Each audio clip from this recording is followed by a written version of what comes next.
पारुल बेटा 3 बजने को हैं, खाना खाया कि नहीं? ओह माँ, नहीं खाया। आप चिंता न करो, अभी खा लेती हूँ।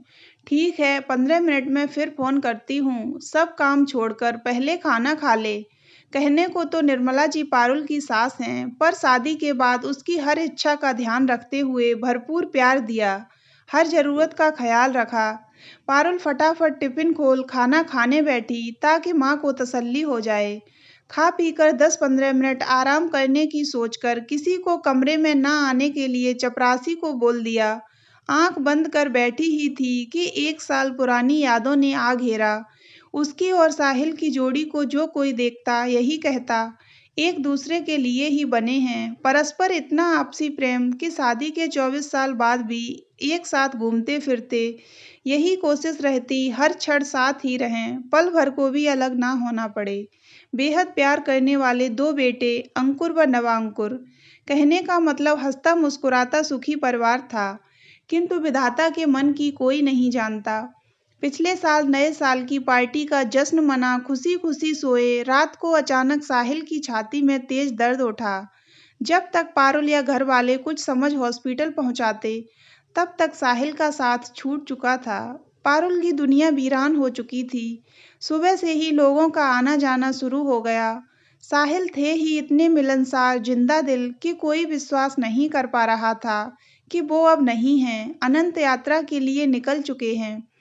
पारुल को समझ नहीं आ रहा था, या यूं कह लें समझना नहीं चाह रही थी कि क्या हो रहा है। एकाएक जिंदगी में कैसा तूफान आ गया, जिससे सारा घर बिखर गया, सब कुछ तहस नहस हो गया। बच्चों का और सास ससुर का मुंह देखकर अपने को हिम्मत देने लगती, फिर अगले ही पल साहिल की याद संभलने न देती। खैर, जाने वाला चला गया, अब तो रीत रिवाज निभाने ही थे। तीसरे दिन उठावनी की रस्म हुई।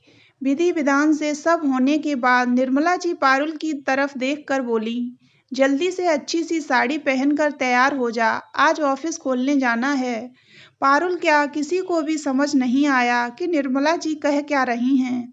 कुछ देर से फिर बोली, जा पारुल, तैयार होकर आ, तुझे आज से ही साहिल का सपना पूरा करना है, जो उसका मोटर पार्ट्स का काम है। जिन ऊंचाइयों तक वो ले जाना चाहता था, अब तुझे ही पूर्ण करना है। उठ मेरी बिटिया, देर ना कर, अपने साहिल की इच्छा पूरी करने का प्रण कर। पारुल जानती समझती थी कि माँ जो कुछ भी कहेंगी या करेंगी, उसमें कहीं न कहीं सबकी भलाई होगी, सबका ही हित छुपा होगा। इसलिए सवाल जवाब किए बिना तैयार हो शॉप के लिए चल दी। साथ में ससुर और दोनों बेटे अंकुर व नवांकुर थे। शॉप खोल काम शुरू करने की रस्म निभाई, किंतु घर आकर उसके सब्र का बांध फिर टूट गया। निर्मला जी ने तो अपना दिल पत्थर का बना लिया था, क्योंकि उनकी आंखों को पारुल व बच्चों का भविष्य जो दिख रहा था। निर्मला जी ने अपने पति की ओर देखा, फिर दोनों जन पारुल के पास आए, सिर पर हाथ रख ढांढस बांधने लगे। निर्मला जी उसका सिर अपनी गोद में रख उसे पुचकारते हुए बोली, हमारा प्यारा साहिल हमसे बहुत दूर चला गया, यह जीवन का कटु सत्य है। वह अब कभी वापस लौटकर नहीं आएगा। परंतु यह भी उतना ही कटु सत्य है कि जाने वाले के करीबी या जो पारिवारिक सदस्य होते हैं, उनकी बाकी जिंदगी सिर्फ रो रो कर शोक करते रहने से तो नहीं बीत सकती। जिंदा रहने के लिए खाना पीना और घरेलू बाहरी सभी काम करना अत्यंत जरूरी रहता है। यह तो जीवन है बेटा, जिसके नियम कायदे हम इंसानों को मानने ही पड़ते हैं। हमारी इच्छा या अनिच्छा मायने नहीं रखती। बेटा अब साहिल तो नहीं है, लेकिन तुझसे जुड़े दोनों बच्चे तथा हमारा परिवार है। हम सभी को एक दूसरे का सहारा बन रहना होगा, एक दूजे के लिए खुशी पूर्वक जिंदगानी बितानी होगी।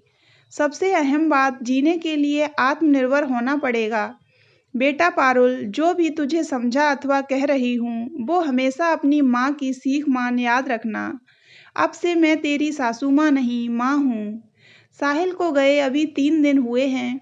ऐसे ही 30 दिन, फिर 3 महीने और साल दर साल होते जाएंगे। जिन नाते रिश्तों का तू सोच रही है कि वे तेरा व तेरे बच्चों का संग साथ देते रहेंगे, तो अभी से इस भ्रम में ना रहे। भूल जा, कोई साथ देता रहेगा। वो तो जब तक हम माँ पिता हैं, तब तक तुझे किसी तरह की परेशानी नहीं होने देंगे। लेकिन बाद में मेरी बिटिया को किसी पर भी निर्भर ना होना पड़े। अभी से इस बारे में सोचना होगा। हम अपने अनुभवों व तजुर्बे से बता रहे हैं, कोई जीवन में ज़्यादा दिन साथ नहीं दे सकता। एक आध दिन की बात अलग है। उठ बेटा पारुल, आगे की सोच। जो होना था हो गया, हम चाहकर भी कुछ नहीं कर सकते। अब अपने और अपने बच्चों के भविष्य की सोच, बाकी का जीवन कैसे बिताना है, यह ध्यान दे। माँ, यह क्या कह रही हो आप? क्या करूँ, कैसे करूँ? मुझे तो कुछ समझ नहीं आता। सब तो साहिल ही संभालते थे। आप सब मेरी चिंता ना करो, मेरी ज़िंदगी कैसे न कैसे बीत ही जाएगी। कैसी बात कर रही है? सिर्फ भावनाओं के सहारे नहीं रहा जा सकता। समय के साथ-साथ प्रैक्टिकल होना पड़ता है। ज़िंदगी बसर करने के लिए बहुत कुछ सहना और फिर करना भी पड़ता है। साहिल तो यादों में हम सबके साथ हमेशा रहेगा। अब 13वीं की रस्म के बाद ऑफिस जा। बस साहिल ने जो बिजनेस शुरू किया है, उसको किसी के भी भरोसे ना छोड़ते हुए स्वयं के बलबूते आगे बुलंदियों तक ले जा। यह काम तुझे ही पूरा करना है बेटा। अब कुछ और ना सोच। कुछ दिनों बाद तू ऑफिस की जिम्मेदारी संभाल। घर और बच्चों को मैं देख लिया करूँगी। फिर कह रही हूँ, साहिल की यादों के संग आगे बढ़कर अपनी ज़िंदगी हँसते मुस्कुराते बच्चों व अपनों के साथ बिता। लेकिन कैसे माँ? मुझे तो बिजनेस का कुछ भी अता पता नहीं, अकेले नहीं संभाल सकती मैं। कितनी बार हंसकर ही सही पर साहिल से कहती थी, अपने साथ कभी तो मुझे भी ऑफिस ले चला करो, जानना समझना चाहती हूँ। तो पता है माँ, साहिल बोला करते थे, तू तो घर की रानी बनकर रहे, किसी बात की चिंता ना कर, मैं हूं ना सब संभालने के लिए। अब तुम ही बताओ, ऐसा कहकर फिर क्यों छोड़कर चले गए मुझे? अब कैसे संभालूं? कोई बात नहीं मेरी बच्ची, होनी का किसी को नहीं पता कब क्या हो जाए। कोई नहीं जानता, यहाँ तक कि अगले पल की भी खैर खबर नहीं रहती। तू समझदार है, पढ़ी लिखी है, इसलिए काम के बारे में जल्दी ही सब कुछ सीख जाएगी। तेरे पापा को भी थोड़ी बहुत बिजनेस की जानकारी व समझ है। वैसे तो साहिल अपने पापा को भी ऑफिस नहीं आने देता था, यही कहता रहता था, घर पर रहकर आराम करो, बहुत काम कर लिया। किंतु फिर भी कुछ एक जानकारी तो है उन्हें, जिससे काफ़ी हद तक तुझे स्वनिर्भर होने में अपना योगदान दे सकेंगे। हाँ बेटा, तू बिल्कुल चिंता मत कर। तेरे पापा अभी जिंदा हैं, नई राह पर हर कदम पर तेरे साथ हैं। मानसिक तौर पर खुद को मजबूत कर ले जरा, हिम्मत ना हार। हम सबकी खुशियों का एकमात्र सहारा तू ही है। अंकुर तथा नवांकुर के जीवन की अभी शुरुआत हुई है। उनके उज्जवल भविष्य की कामना करते हुए, उन्हें खुशियों की सौगात देने का स्वयं से वादा करते हुए, घर बाहर की जिम्मेदारी निष्ठा से पूर्ण करने का निश्चय कर। तेरे मम्मी पापा सिर्फ और सिर्फ तेरे संग हैं। पारुल, अब हम दोनों की बात का मान रखते हुए स्वाभिमान के साथ अपने उद्देश्य को हर हाल में पूरा करना। अब हम दोनों की बात का मान रखते हुए स्वाभिमान के साथ अपने उद्देश्य को हर हाल में पूरा करना। हिम्मत करके एक और बात मन की कहना चाहूंगी। बिटिया, यदि जीवन के किसी मोड़ या रास्ते में दूसरा साहिल मिलने लगे, तो इधर उधर की परवाह किए बिना निसंकोच उसका हाथ थाम लेना। इससे सफ़र जीवन का आसानी से कट जाएगा, समय का ज़्यादा मालूम नहीं पड़ेगा। माँ, आगे के शब्द नहीं मुंह से निकल सके, निशब्द हो चुकी थी पारुल। सिर्फ अपने माँ पिताजी तुल्य सास ससुर को निहार रही थी। तभी मैडम मैडम की आवाज़ से पारुल का ध्यान भंग हुआ। चेतना में वापस लौटी। हाँ हाँ, बोलो क्या कहना चाहते हो? वो मीटिंग के लिए आपका सभी इंतजार कर रहे हैं। बता दें कब से शुरू करनी है? ओह, तुम सभी मेंबर्स को जाकर कह दो, 10 मिनट से बातचीत करते हैं।